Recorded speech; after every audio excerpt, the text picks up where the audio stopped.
আলহামদুলিল্লাহ, আজকে আমাদের 200 পিস ডিজিজের একটা অর্ডার যাচ্ছে ইনশাল্লাহ। এই দেখেন, আমরা প্যাকিং করছি, আমরা এইভাবে পাঠাই।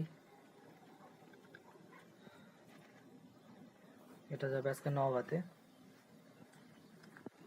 তো যাদের এরকম বড় মাদার লাগবে তারা আমাদের সাথে যোগাযোগ করতে পারেন ইনশাল্লাহ।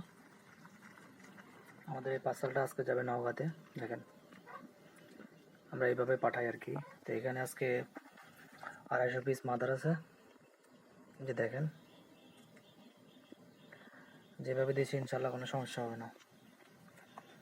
ছিদ্র করে দিছি দেখেন, যাতে ওরা নিঃশ্বাস সুন্দরভাবে আসা যাওয়া করতে পারে। তো কিছুক্ষণ আগে থেকে আমরা ব্যস্ততা এবং আমরা বসিয়ে দিয়ে দিচ্ছি ভিতরে, বসি, যাতে কোনো সমস্যা না হয়। তো যারা এখনো অর্ডার করেনি তারা অবশ্যই অর্ডার করেন, ইনশাল্লাহ দেওয়া যাবে। আসসালামু আলাইকুম।